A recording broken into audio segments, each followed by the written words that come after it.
Many thanks for your time. Let's begin from here. And I am Emmanuel Samani. Now, the police have released all 49 protesters of the pressure group Democracy Hub who took part in Thursday's botched march to the Jubilee House.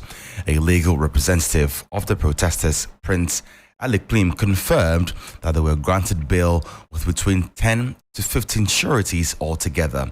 The lead convener, Oliver Barker-Vormawor, has also been released. The police rounded up the protesters at a 37 bus terminal where they were congregating for the demonstration. Most of them were picked up and sent to various police cells in the capital.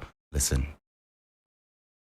We just had to produce sureties, and even the conditions for sureties were quite about as generous as you can possibly see. To be very honest with you, we didn't even need like one surety per person for all the 56 people. I think we only heard about. When I woke up this morning, I got a text from a very good friend of mine who was among the persons that had been detained. We were told that right after detention, when we had been moved to the regional command, Oliver had been severely maltreated. On the basis of that, I reached out to Dr. Sremsai, Justice Sremsai. I reached out to Martin Kebu. I sent an SOS on social media urging all lawyers who were interested in defending the rule of law to come, and they showed out massively. Well, the group has meanwhile vowed to keep protesting for the next 2 days. A member of the pressure group Fix the Country movement, Shawafu Musa, at an overnight media briefing at the Kwame Nkrumah Circle said they will not be intimidated. We would like to remind the public that we have planned 3 days of demonstrations, and we intend to continue to speak out against injustice and poor governance in Ghana. We are calling on all Ghanaians from all over the world to begin to make noise as we mark the birthday of a freedom fighter. People's rights are being taken from them. Sadly, in our own national anthem, we talk about oppressors' rule. We are only being Ghanaians. All we need is food, water, clothes. We want to be able to take care of our mothers and our fathers. We will stay and we will fight and we will take our country back. Well, in a related development, a law lecturer at the University of Ghana Law School, Professor Kojo Appiagyei-Atua, has condemned the police for stopping the protesters since they were not in breach of any law. Professor Appiagyei said the protesters can seek redress in court because their rights have been violated.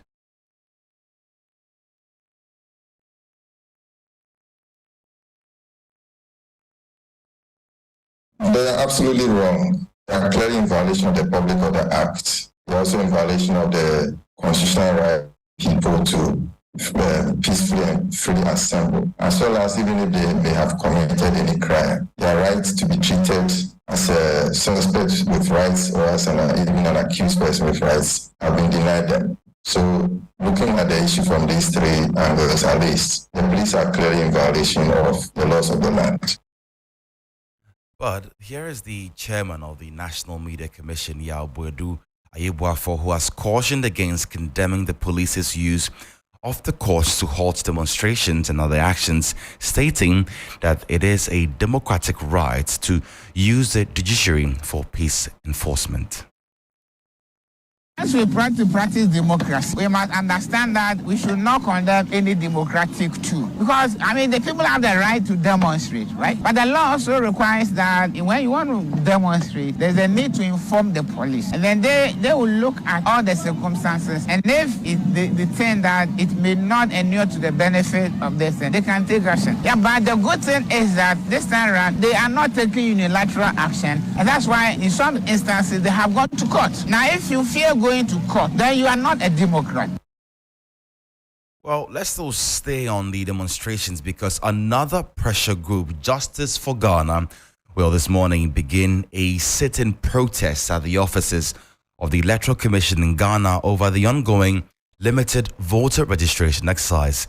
Lead convener of the group, Dramani Selom Jermado, says the Electoral Commission's actions to limit registration to district offices only is disenfranchising many Guineans.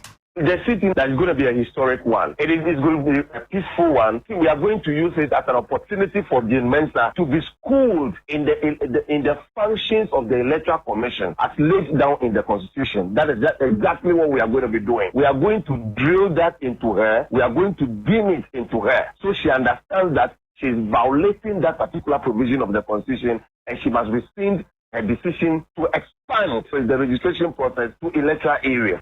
We are going to stay there till our demands are met. The sit-in starts at 9 and terminates at 5 p.m.